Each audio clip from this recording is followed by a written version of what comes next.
Hola, buenas tardes a todas, a todos. Bienvenidos al Museo Amparo. Estamos hoy con mucho gusto con la artista Ana Roldán en una plática del programa Quehaceres, un programa de escala que este año estamos desarrollando al lado de la exposición que está ahora en las salas del museo, se puede visitar, y que se llama El tiempo en las cosas, una exposición que ha sido curada por Tatiana Cuevas.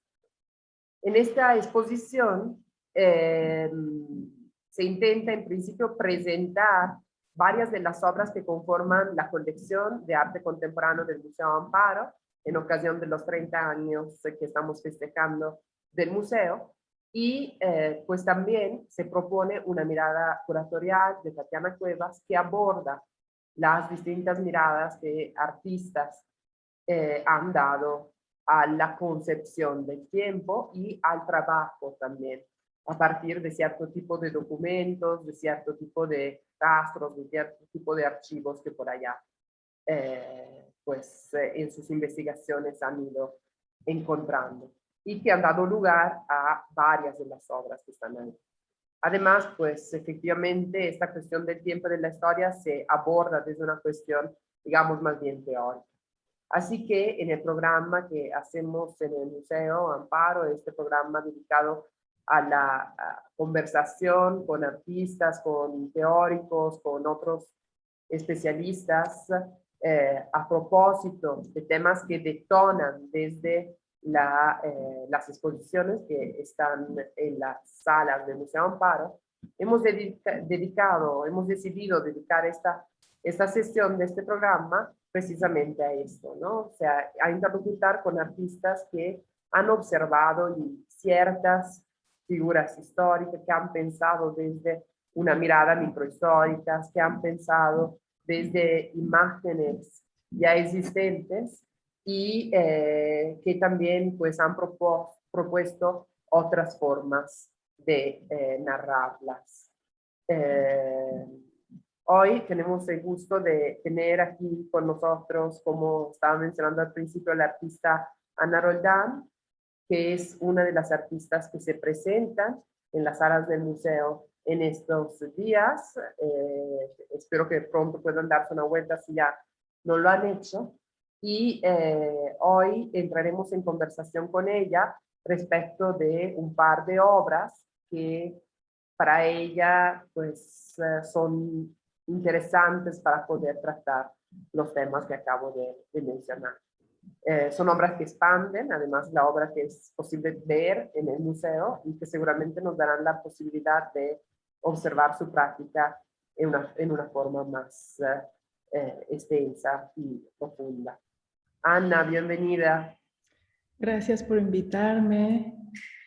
Estoy muy contenta de tomar parte en la exposición y de que me hayan invitado para estas pláticas y charlar un poquito acerca de la obra, que siempre es muy rico para mí. Entonces quería presentar dos obras que tienen así como, son obras grandes mías que se han desarrollado a través de los años y tienen así como tela de dónde cortar. Entonces, la primera es la obra que se llama Formas de Contemplación, o en su título original en inglés es Forms of Contemplation, y es del 2010. Voy a mostrar algunas imágenes. Este retrato que ven aquí es de Adolfo Best-Mogart. La obra se basa en el método de dibujo de Adolfo Best-Mogart y por eso tengo que dar así como una introducción muy rápida de quién era este artista para que poner todo en contexto. Adolfo Best-Mogart nació en 1891 y murió en Grecia, bueno, nació en la Ciudad de México y murió en Grecia en 1964. Era pintor, coreógrafo, cineasta, hizo películas como La Mancha de Sangre y Humanidad, y además era funcionario público. Estudió en Europa y regresó a México en 1914, justo después que la Revolución Mexicana desterró a Porfirio Díaz. Él participó activamente en las escuelas de arte al aire libre. Los maestros en las escuelas de arte al aire libre querían sacar a los estudiantes a que trabajaran al aire libre para que se inspiraran en la naturaleza. Y mucha gente que estaba un poco como desorientada por la Revolución Mexicana, salían también a estas escuelas al aire libre y de ahí salieron muchos artistas muy importantes y unas obras muy interesantes. Adolfo Best-Mogart desarrolló su método de dibujo que el libro se llama Método de dibujo, tradición, resurgimiento y evolución del arte mexicano. Él sacó este libro en 1921, cuando era jefe del Departamento de Educación Artística en la Secretaría de Educación Pública. La Secretaría de la Educación Pública la acababa de fundar José Vasconcelos en ese tiempo. Su método de dibujo plantea 7 elementos básicos que son la línea recta, la línea ondulada, el zigzag, la línea en S, el círculo, el medio círculo y el espiral. Estos 7 elementos básicos los podemos encontrar en el arte popular mexicano, en el arte prehispánico y en el arte primitivo de otras culturas, así como en cerámicas persas, máscaras africanas, frescos griegos, diseños de tatuajes en Malasia. Lo que a mí se me hace muy interesante de él es que él trata de universalizar el uso de estas líneas simples, o sea, él las saca básicamente de lo que ve en la cultura mexicana y las universaliza encontrándole como lugar en otras partes del mundo, en otras culturas. Y el método de dibujo que hizo Adolfo Best-Mogart se repartió en las escuelas primarias y también influyó a muchos artistas de la época. También lo que se me hace como súper interesante de todo esto es que uno de los objetivos de la postrevolución durante la presidencia de Álvaro Obregón era hacer presente la imagen de un México unificado mediante el arte. Y los pintores se convirtieron en líderes intelectuales a los que Vasconcelos impulsaba en su calidad de jefe del departamento universitario y después como secretario de Cultura. Y durante estos primeros años, el arte popular y el arte prehispánico no eran como muy claros dónde estaba cada uno. Y artistas como Adolfo Best-Mogart, Jorge Enciso, Roberto Montenegro y el doctor Atl trabajan estrechamente con Vasconcelos y dieron prioridad al rescate y promoción del arte popular. Y después fue ganando terreno el arte vinculado al arte prehispánico y se hizo como una fusión. Y también cabe destacar que los artistas en ese tiempo estaban trabajando o hacían un puente mancuerna con los antropólogos, tratando como de rescatar, preservar y sostener la identidad nacional a base de todas estas imágenes y toda esa ideología. Entonces a mí eso se me hizo súper interesante y pensé hacer una serie de paisajes con el método de dibujo de Adolfo Best. Y bueno, ya en la era moderna en la que estamos, los hice en el ordenador y son estos. Ay, no puedo cambiar. No puedo cambiar la imagen. No te preocupes. No Ahí te... está. Sí, sí. Sí, a veces a todo mundo nos pasa esto, que se atore. Hice una serie de diapositivas, son 23 diapositivas, y voy intercalando dibujos y pequeñas frases o textos que van acerca de la contemplación a la naturaleza, de la composición. Entonces ahí se ve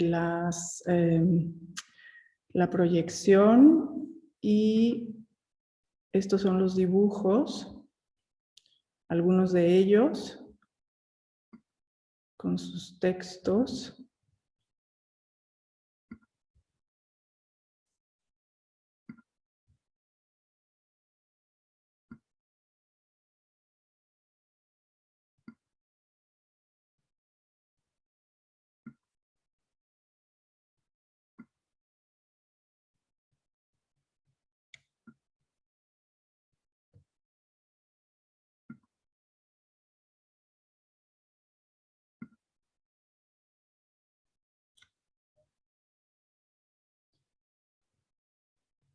Básicamente uso todas las formas del método de Adolfo Bes-Mogart, a excepción del espiral. Y ese lo empecé a usar en otras obras. Y este es un vocabulario que hice a partir de los paisajes. Cuando hice los paisajes los hice como libre y también en una forma muy intuitiva. Y después cuando estaban terminados, bueno, era como un poco difícil pensar que eran paisajes, entonces me puse a imaginar cómo, qué podría representar qué en el paisaje.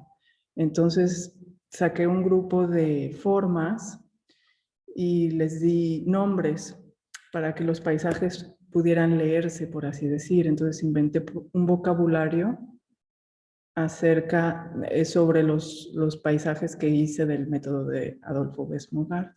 Y con este vocabulario después empecé a hacer otras obras. Hice esta obra como más tridimensional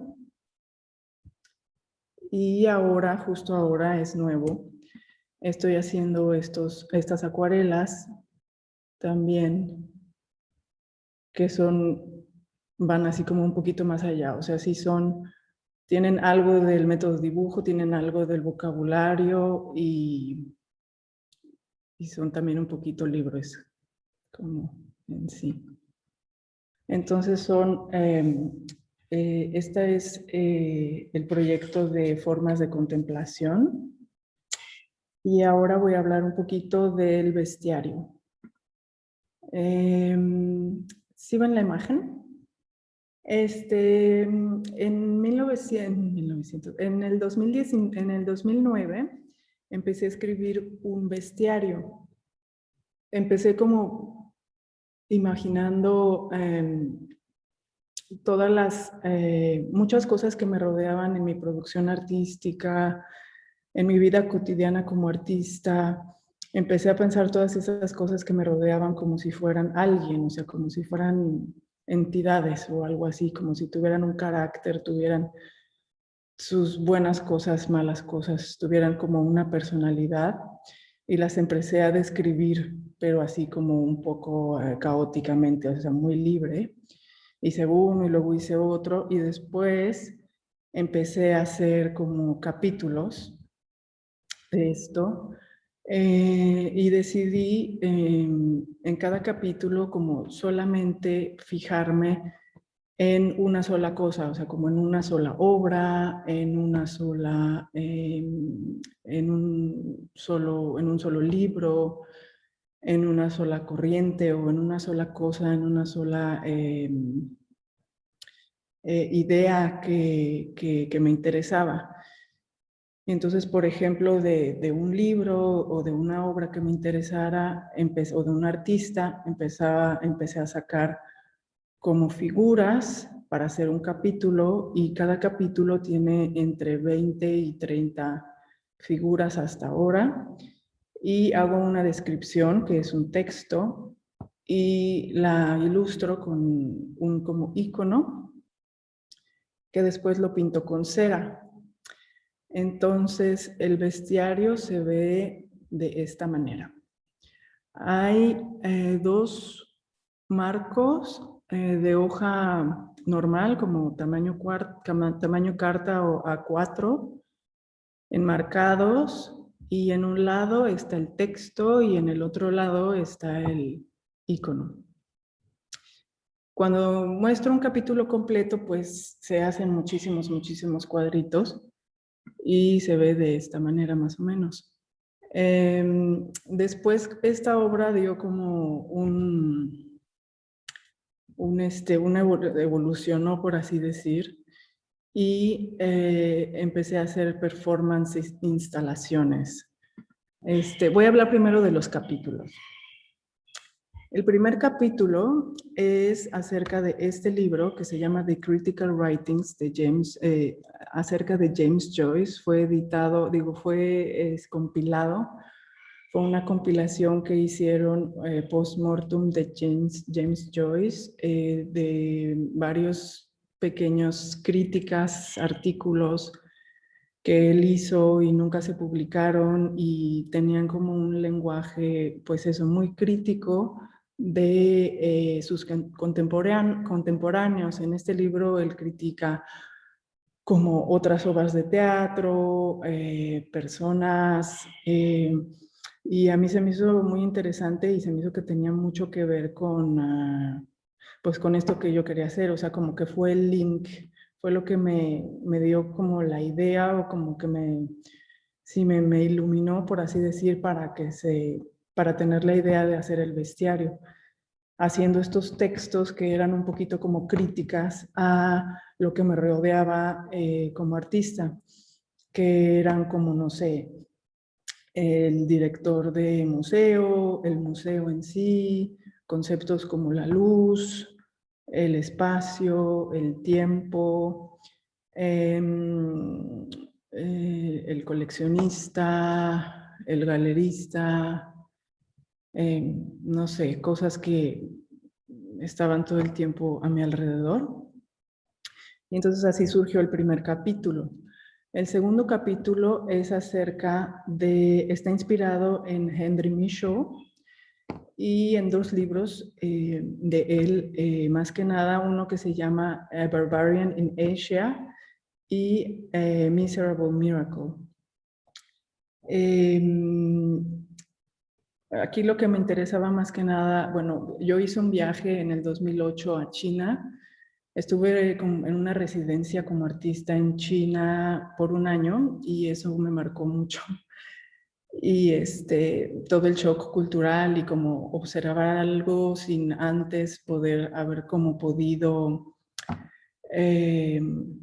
digerirlo, o sea, cómo es la primera impresión cuando uno se confronta con otra cultura. Y leí estos dos libros en China y por eso hice el capítulo 2 acerca de Henry Michaud. El capítulo 3 lo hice, está inspirado en Martha Rosler, en específico en una obra de ella que se llama The Bowery into Inadequate Descriptive Systems. Y esta obra me pareció que tenía mucho que ver con mi bestiario porque ella observa la calle de The Bowery en Nueva York y toma fotos y paralelamente tiene también textos que son como poéticos, inspirados en la miseria que ella ve en esta calle de The Bowery en Nueva York en los 70. Entonces, el capítulo 3 es inspirado en Martha Rosler y el 4 es en Walter Benjamin, especialmente en este libro que se llama,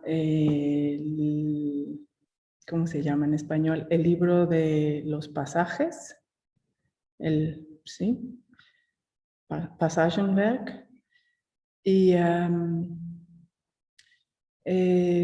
este libro, él también estaba en París y él empieza a describir esta calle o este pasadizo, esta calle y como todo el ambiente en ese tiempo en París, y a mí me pareció como que eso como que me interesa y tiene mucho que ver con mi proyecto, entonces lo hice como capítulo 4. El capítulo 5 lo hice inspirado en Adolfo Besmogard, que ya les conté ampliamente acerca de él y todo lo que me interesa hacer.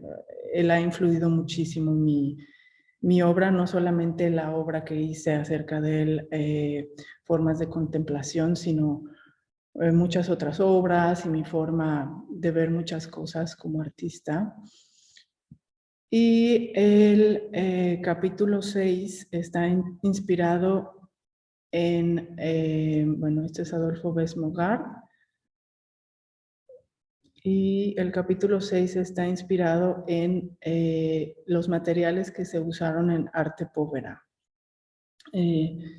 Yo soy como, me encantan los materiales, trabajo muy cerca con los materiales, siempre trato de trabajar con materiales como naturales y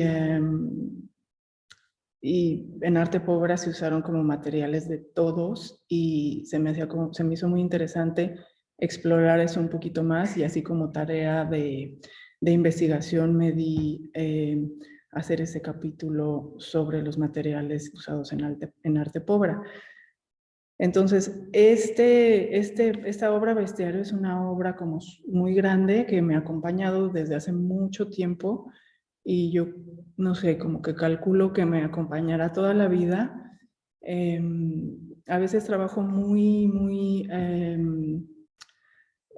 arduamente y estoy muy concentrada en esta obra y a veces pasan muchos meses o incluso años y no escribo nada acerca del bestiario, pero siempre está como ahí y siempre como mis notas y todo salen para escribir cosas para el bestiario. Luego cuando hay así una urgencia de algo que me interesa demasiado, entonces cuando nace otro capítulo y así. El bestiario se desarrolló después en performances e instalaciones. A mí me parecía que los textos del bestiario eran más como para ser leídos que como para ser, más como para ser escuchados que como para ser leídos. Entonces también me faltaba, o sea, se me hacía como muy plano de repente todo y me faltaba un poquito más como de algo sensorial, o sea, como mostrar algo como más que diera como una sensación más de qué podría ser esa bestia de la que estaba yo hablando. Entonces empecé a hacer estos objetos o gestos que el que hace el performance hace y hasta ahora consiste en un lector o en un actor que lee de un libro cada bestia y la va presentando como si fuera un guía de un museo, la va presentando a través de esa instalación. Ahí está otra imagen. Y lo que tiene el plus que tiene, por así decir, es que también antes de leer a la bestia, que da como una introducción de dónde viene, de dónde está inspirado o a qué me estoy refiriendo exactamente, a quién estoy citando, etc. Entonces es así como que la obra se hizo también un poquito más abierta. Y regresando a Adolfo Besmogard, aquí muestro todos los iconos del capítulo de Adolfo Besmogard, que es, por ejemplo, la línea recta, la identidad. La identidad es el perfil de la Miguelito Chair o Butaca Chair de Clara Porcet y Barragán. No sé, universal, reconstrucción. Y aquí tengo un texto que se llama Conciencia Colectiva. Es la figura de conciencia colectiva del bestiario de Westmogart. El bestiario de Westmogart es el único que se ha traducido al español. Entonces, los demás los escribo en inglés y se han quedado en inglés. Como se exhibió en México, una vez hicimos una traducción. Y voy a leer, se llama Conciencia Colectiva. Es común y tendenciosa, se impone. Es como una nube que se cierne sobre nosotros y que no podría ser más imitable, más replicable y totémica. Esta bestia realmente es nuestra. Habita en la mente, reúne miembros y genera pensamientos, juicios, decisiones y acciones en común. Conceptualiza al yo y a sus actos e interacciones, y también a los demás. Esta entidad unitaria y autoritaria encarna las ideas, los símbolos y las prácticas de una cultura. El corazón y la mente de nuestra bestia son los de todos los demás. Lo sabe, está consciente, habla consigo misma, florece con la percepción y la popularidad. Esta bestia es viral y ubicua. Es muy solidaria y comparte sus creencias e ideas morales. A su vez, estas operan como fuerzas que unifican la escritura, el habla, los gestos y los rituales. Y bueno, así se escucha más o menos una bestia. Muchas gracias, Ana, en principio, por abrirnos esta puerta a tu trabajo. Y si gusta, podemos entrar un poco en conversación a partir de esto. Y con esto también pues aprovecho para decir a las personas que nos están escuchando que pueden hacernos preguntas en cualquier momento y yo las puedo leer respecto de la obra de Ana o comentarios o cualquier cosa que ustedes quieran compartir. Entonces, pues ahí está el chat y para esto estamos aquí juntos también. Ana, empezaría por una curiosidad, en principio. Hay como algo que me parece que vincule los dos proyectos, pero tú dime si es algo que es una intuición, es algo que yo estoy viendo o que no existe. Sin embargo, me parece interesante pensar en las razones de tu interés hacia cierta taxonomía de la naturaleza, ¿no? Quizás fantasmáticas. Pero me parece que tanto en el trabajo sobre Adolf Mogar, así como con este intento, ¿no?, de traducir y de poder también hacer representable la naturaleza. Entonces, de tener una serie de formas posibles para aplicarse al dibujo, entonces a una traducción pues, de representación, así como en la decisión de llamar la segunda obra, que además es una obra muy extensa que yo entiendo que acompaña toda tu producción de alguna manera, me puedo imaginar, y que ya desde hace unos 12, 13 años, por lo que puedo entender, pues también recurre a esta palabra bestiario, ¿no? Que de alguna manera es una forma de clasificación de animales. ¿Hay algo por ahí, hay algo de esto que te interesa sobre estas formas muy humanas, ¿no? De intentar de abarcar también algo quizás inabarcable? Sí, pues, no sé, es como una forma de ordenar mis ideas también. O sea, obviamente el bestiario es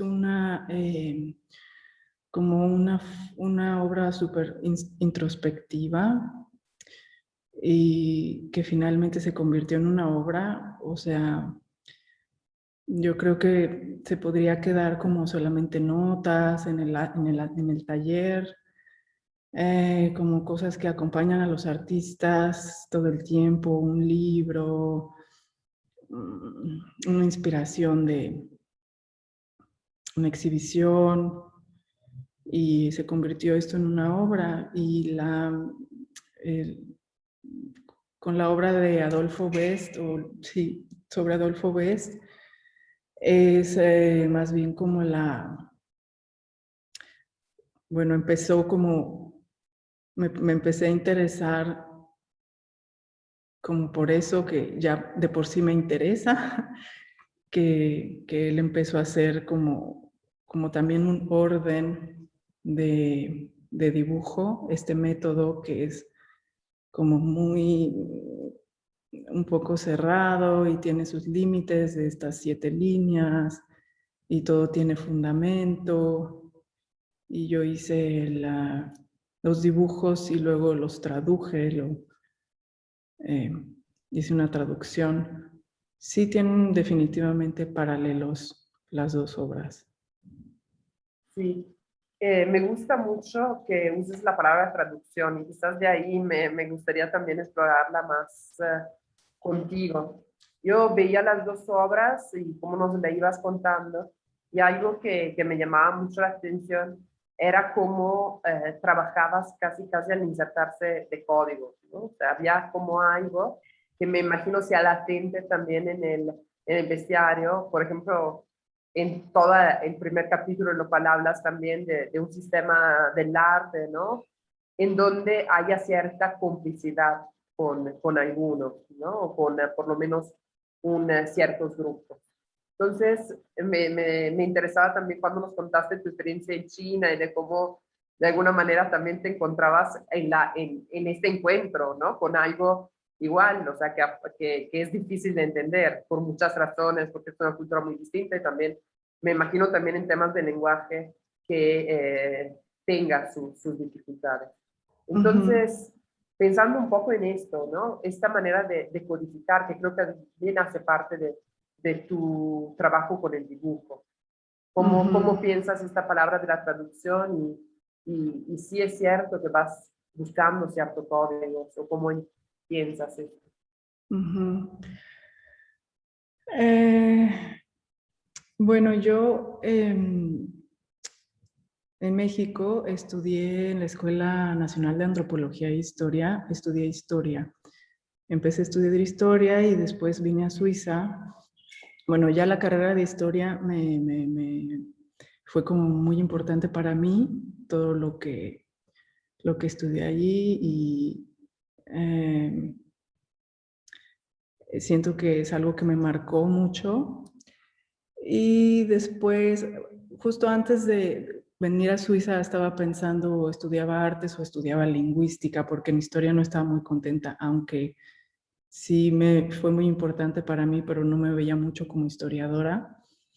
Y finalmente decidí venir a Suiza y estudiar artes. Entonces, eh, como mi mayor formación como persona en general y como artista fue en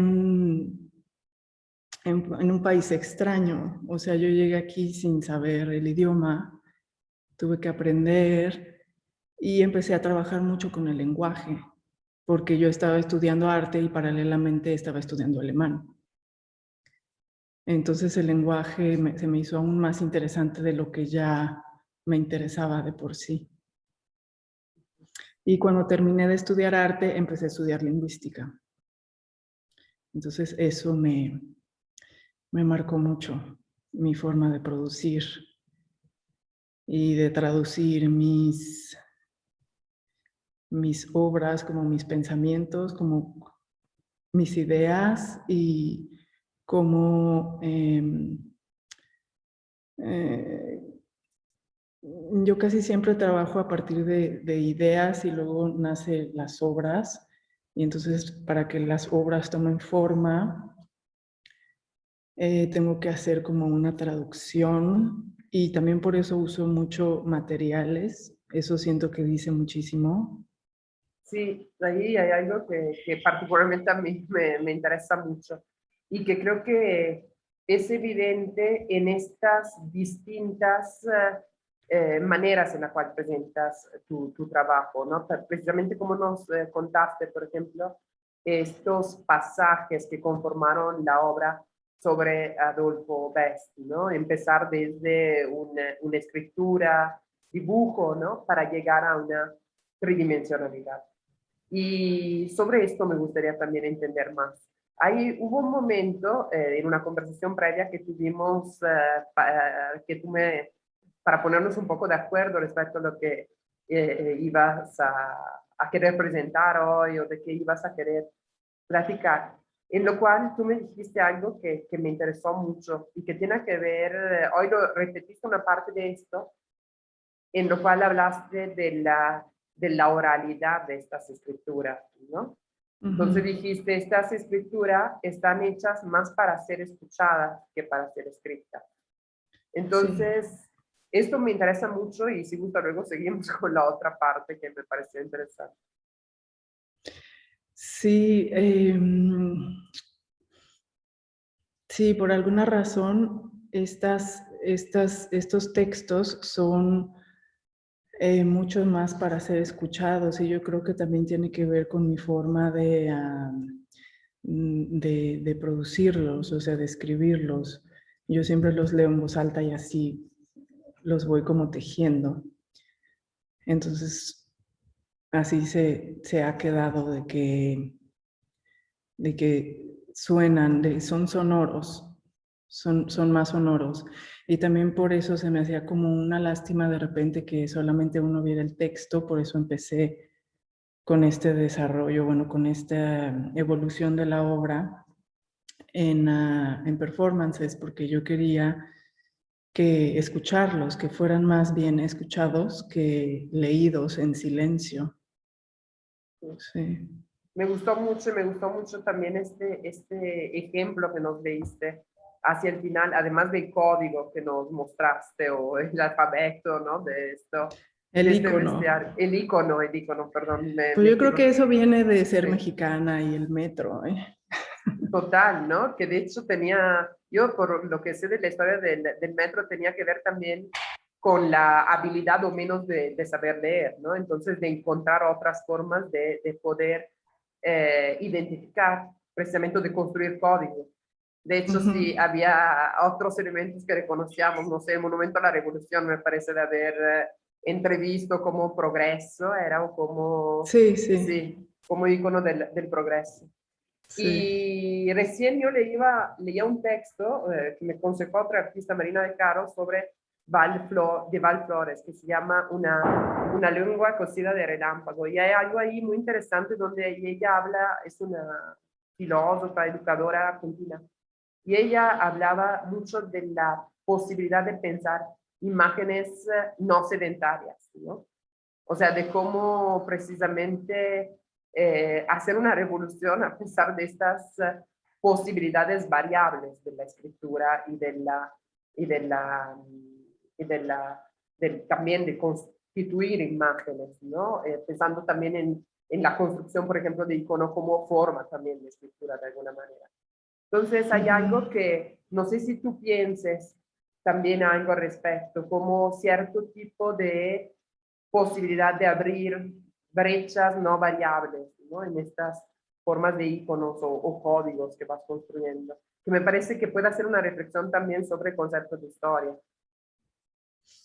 Sí, bueno, yo los veo como abstracciones de citas, como de estas inspiraciones que tienen mucho que ver con el texto. Siempre nace primero el texto y luego nace la imagen. Y bueno, pues sí, como al ser repetidas, creo que tienen ahí algo interesante. Yo, si no me equivoco, también tú habías mencionado en esta charla que tuvimos la idea de la escritura casi como una forma escultórica. Sí. Y me interesaba mucho, pues, retomar ese punto. Sí, cuando yo como que construyo estos textos, bueno, yo no soy escritora, soy artista y tengo todas estas como ideas, imágenes, inspiraciones, cosas que me impresionan y me motivan y cosas que no me gustan para nada y todo eso se va quedando. Entonces yo lo voy recopilando y así voy construyendo mis textos. Y yo lo veo siempre más como que yo tomo las frases completas para construir los textos. no es que yo de un hilo esté escribiendo el texto, sino yo tomo bastantes fuentes y de ahí voy construyendo mi texto y entonces me parece como si yo estuviera esculpiendo ese texto en lugar de estar escribiéndolo. Yo no tengo idea cómo trabaja un escritor, pero estoy segura que no lo hace de esa manera. Sí, como que tampoco tengo como mucha pena o recato para tomar una idea de otras cosas y hacer un collage, porque como no me siento escritora, entonces me siento con la libertad de manipular otros textos para crear el mío propio, sí, o de interpretar. Y esto tiene un reflejo, por ejemplo, también sobre las formas plásticas, por ejemplo, sobre la forma de la extracción de algunos objetos, del uso de ciertas imágenes, o sientes que son dos procesos distintos. Sí. Hice algunas obras más que nada al principio de mi carrera, donde hacía como muchos ejercicios lingüísticos o sí, ejercicios de lenguaje,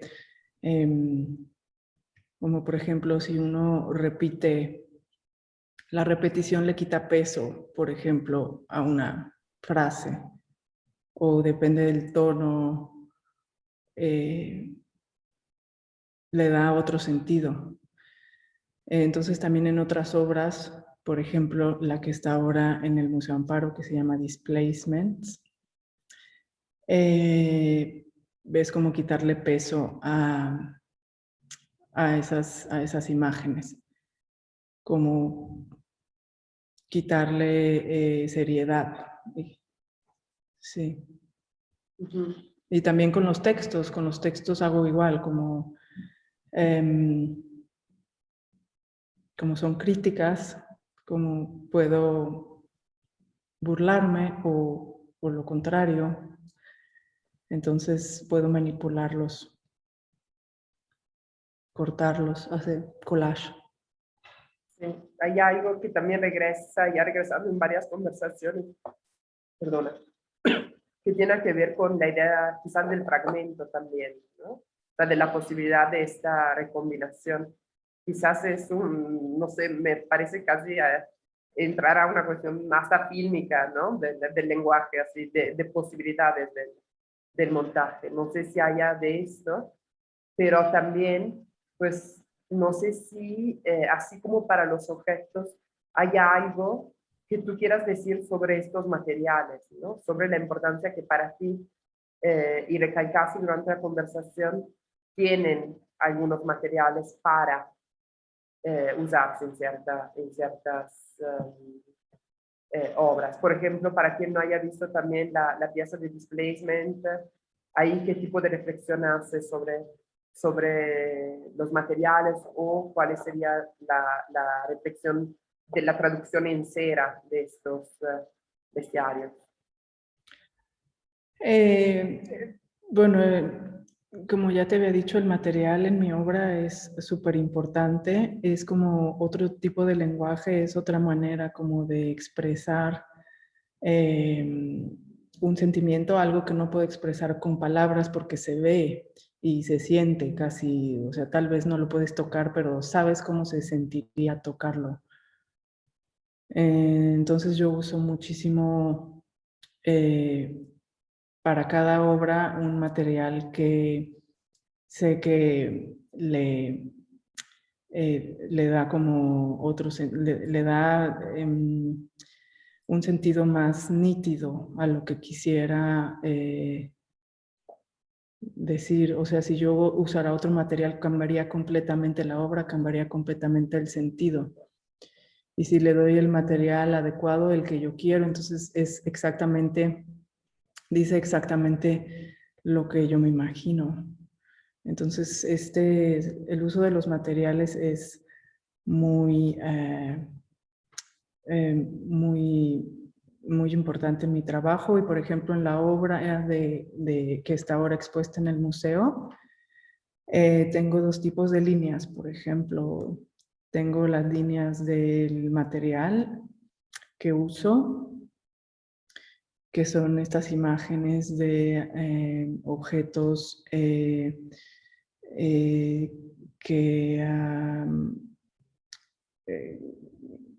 que se usaban en el mundo prehispánico alrededor de la muerte.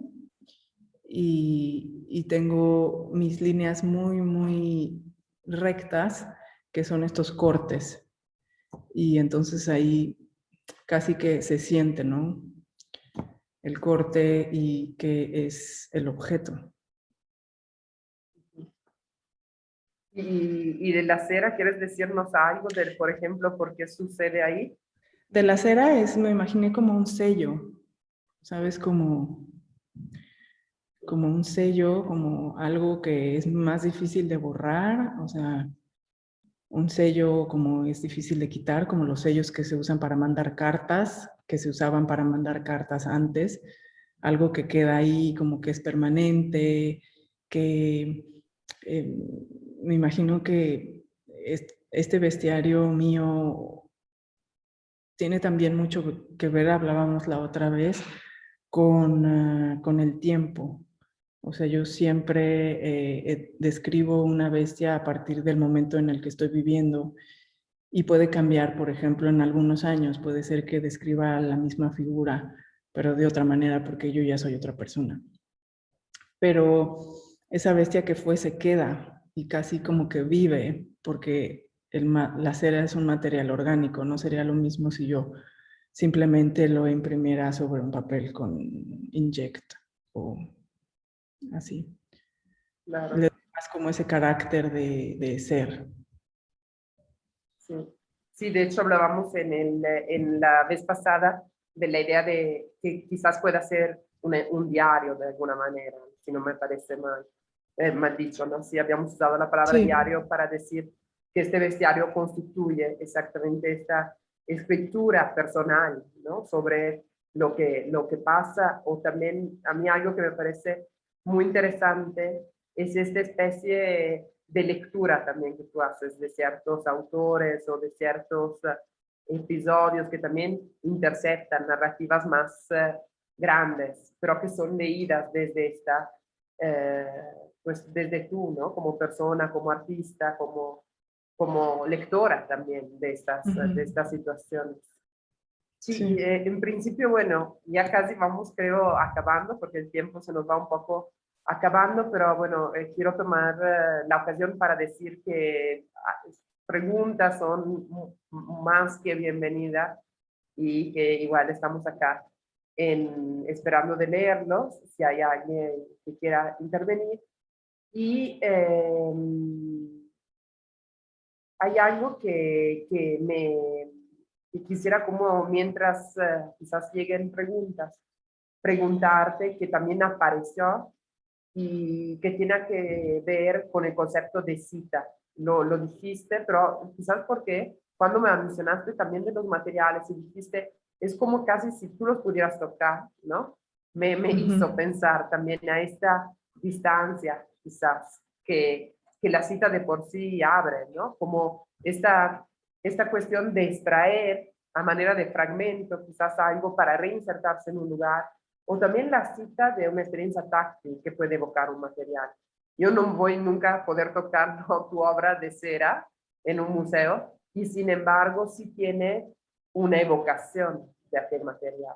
¿Hay alguna intersección entre estos Y dos se puntos? mueve, o sea, digo, nunca he visto que se mueva, pero yo me imagino con el calor, con la temperatura, se mueven los dibujos de cera. No son estáticos. Pero ¿cuál era la pregunta, perdón? Nada, estaba hablando, no me interesa mucho lo que estabas diciendo sobre no ser estático. Además, me parece que tenga que ver con estas líneas, ¿no? Que tú nos estás describiendo entre este interés de usar cierta taxonomía, pero a la vez también de usar esta variabilidad del tiempo que corre, ¿no? Sí. Entonces, básicamente de tener un archivo móvil, casi, Ujú. ¿no? Sí. De situaciones, imágenes, iconos, como tú nos vas especificando que llamas bueno, estas imágenes que vas creando, y que sí son iconos, en efecto, y que pues nos dan la posibilidad de pensar, pues según yo, desde eso, ¿no? Desde quizás esto que decíamos antes, una mirada menos sedentaria. Yo me refería a la cita, ¿no? Estaba Ujú. hablando también de la cita como un fragmento, como esto que extraes y que al Ujú. reinsentarse igual me parece que tenga otra movilidad. Sí, y es que tomando un fragmento de una cita o insertándolo en alguna obra, le estoy dando un significado que puede variar, depende del observador. Ujú. Y eso siempre para mí es muy interesante, que como vivo de por sí en medio de varias culturas, cómo funciona un fragmento en un lugar y cómo funciona en otro lugar es diferente. Lo interesante para mí es cuando algo funciona igual en todos lados. Eso es como la meta. Sí, casi siempre como que varía y ya simplemente con el hecho de agarrar un fragmento de otro lugar, así ya está cargado de significado.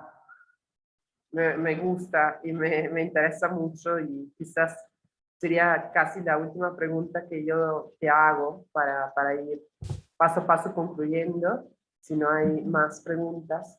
Pero me parece muy interesante respecto a lo que dijiste, que quizás la obra funciona más cuando se puede entender, ¿no? Cuando se coagula como un significado común. Me parece una Ujú, apuesta casi utópica, ¿no? En esta idea ujú, de crear comunidades afuera de las lenguas también, ujú. hablando un poco de esto de la traducción que tú decías.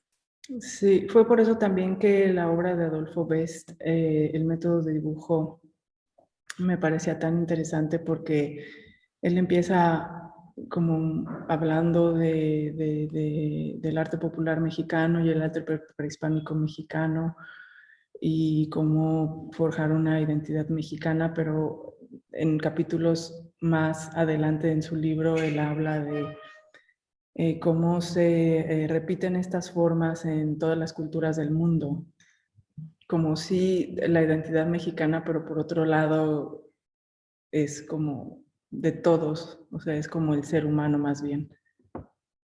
Y a mí sí, eso es como lo que más me interesó de esta obra de él, como esa apertura a la universalidad, por así decir. Sí.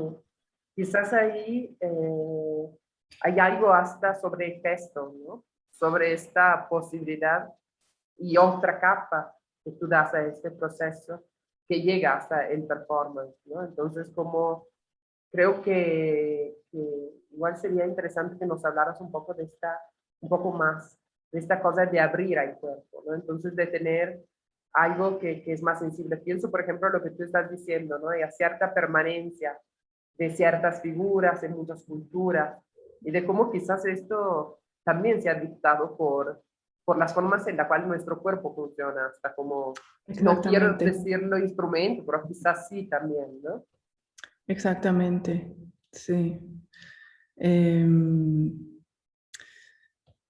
sí, hay eh, estoy leyendo un filósofo suizo que se llama Siegfried Gideon, que dice hay que encontrar un balance entre el mundo interno y el mundo externo, que casi casi se tiene que ver igual, o sea, interno refiriéndose a adentro de nosotros, o sea, nuestros órganos y todo nuestro sistema. Y esa idea se me hizo también muy interesante, como el ser humano como ser humano igual de donde sea, igual cómo creció, dónde creció, como que es el ser humano y tiene que encontrar un balance con su mundo interno adentro de su cuerpo y su mundo externo, que es el mundo donde convive con los demás. Sí, que otra vez nos empuja a pensar cómo podemos hacerlo más allá del verlo, ¿no? Así como algo que es invisible y que nos hace comunes, ¿no? Y que conocemos, que sentimos y que no podemos abarcar con la mirada. Me parece que esto sí es interesante también respecto de ciertos procesos y de ciertas cosas que recalcaste sobre Adolfo Best, ¿no? Por ejemplo, tú decías posibilidades de leer el paisaje, ¿no? De repente yo apunté esto y me parece interesante esto, o sea, precisamente de cómo podemos aprender a leer, siguiendo ciertas pistas, ciertos indicios. Sí, quiero, quizás, como lo veo yo, pues estos alfabetos son también indicios, ¿no? Y a veces alrededor de estos indicios nos encontramos con una misma interpretación. Y que, bueno, que me pareció que fue algo que cruzó bastante nuestra plática, ¿no? Donde, pues, nos diste la oportunidad de construir esta tensión que me parece muy interesante y que estábamos comentando antes, entre esta posibilidad de cartografiar, esta posibilidad de hacer listados, ¿no? Pero también esa posibilidad de estar todo el tiempo en una interpretación móvil de lo mismo. No sé si tú, si no, perdón, te interrumpí. No, solo decir que el vocabulario generalmente, como en las exposiciones o así donde muestro las obras, esta obra, casi no aparece, o sea, existe. Y si uno se informa sobre la obra, sabe que existe este vocabulario, pero prácticamente nadie se va a poner a memorizar todo el vocabulario para poder leer las obras. Pero se puede imaginar, o sea, me parece también bien que no esté así como ya dado, esta obra se tiene que leer de esta manera, pero que existe la posibilidad también para mí como para una guía para evolucionar así mis obras. Casi siempre trabajo con una obra, mis obras siempre se van desarrollando en otras, y ya hay algunas que se han hecho muy, muy largas. Sí. Sí, personalmente quizás tu trabajo me hace pensar también un poco la idea de la glosa, ¿no? O sea, la posibilidad de escribir en un margen, como nos lo estabas diciendo tú. No es necesariamente la escritura principal, no es necesariamente que la leamos, pero de alguna manera está esta anotación de una lectora, de una traductora quizás, o de alguien que establece cierto lenguaje. Ana, no sé si quieras agregar algo. Creo que nos llegaron preguntas. No llegan No, preguntas. sí, llegaron una pregunta nomás que te está haciendo Mariana y que tiene que ver con algo que tú nos dijiste, que era la idea de quitar peso, cuando hablabas de Displacement, la obra de la colección Amparo, ¿no? Entonces, ella te preguntaba, ¿quitar peso podría significar resignificar o qué entiendes por esta palabra con más precisión? Más bien quitar el significado, o sea, más bien lo contrario. Quitar peso es algo que ya tiene significado, como quitar, como desviarlo o dislocarlo. Por eso la obra se llama Displacements. Es como una dislocación de lo que significaba, o sea, si dislocarlo, desviarlo o completamente quitarlo. Bueno, todavía existe, pero es ya como que diferente, ya está como en otro nivel. Es más bien eso. Cuando trato de quitar el peso o cuando hablo de quitar el peso a un fragmento o a una cita, es algo que se me hace así tan difícil que quiero hacerlo más ligero. Que no tomarse todo tan en serio. Es casi quitar el fondo, ¿no? La figura y ver cómo suspenderla quizás de alguna manera. O bueno, me gusta también la idea de no ser tan serios a secas, ¿no? Como de leer desde otra posibilidad aquella, Sí. aquella imagen. Sí, por suerte no fui historiadora y fui artista, porque si no, como historiadora no hubiera podido hacer eso. Hay poco espacio para la ironía, dices, en el mundo de la historia. Pues sí, hay que ser más como, no puede uno como estar jugando con la información así. Ujú. Con lo que se O sea, asume como verdad, ¿no? como lo que se asume como verdad. Sí, en el arte tienes como esas libertades de jugar con significados, de quitar pesos, de dar pesos, de ser un poco más flexible, como de... Claro. Hay otro capítulo del bestiario para concluir que se está construyendo, hacia dónde se está moviendo tu interés. Por ahora no tengo otro capítulo. Ahora lo que estoy tratando de hacer es publicar un libro con los capítulos que tengo, bueno, con menos. Hasta ahora tengo 6 capítulos. Quisiera, con los primeros 5 capítulos, quisiera hacer un libro, que sería el primer libro y al principio no estaba como muy contenta con la idea de hacer una publicación con el bestiario, pero ya ahora como que sí se me hace necesario y pensé como cada 5 capítulos quiero hacer una publicación, entonces estoy ahora ocupada en eso, en sacar la primera publicación. Pero bueno, es como un poco complicado porque no puede ser como un libro solamente, un libro como, sí, estamos en eso trabajando. En la forma misma también del libro, me imagino, Ajá, ¿no? exactamente. Sí. Sí. Pensar en esos montajes, estas secuencias o no, quizás. Aunque tú me decías Sí. que sí tiene una secuencia cada capítulo, ¿no?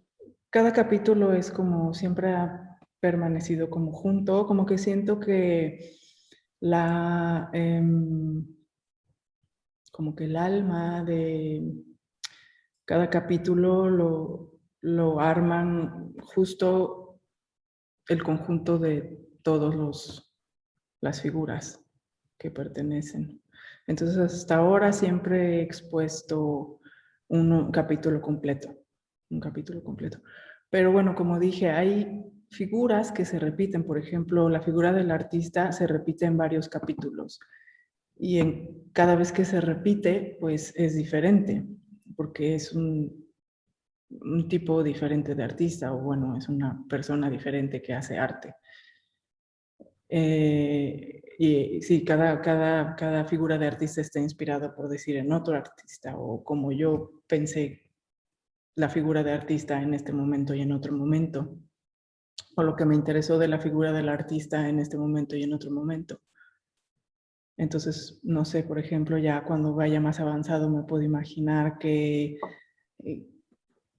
haya, que yo exponga solamente solo los artistas de diferentes capítulos, por ejemplo. Creo que es una posibilidad de esta escritura en el fragmentaria, ¿no? En el mejor de los sentidos. Esta posibilidad que quizás un día hasta serán citas adentro de este texto que puedan ser reconformadas en otro orden. Sí, hay figuras de algunos bestias que citan a otras, o que hay figuras que aparecen en las historias de las otras porque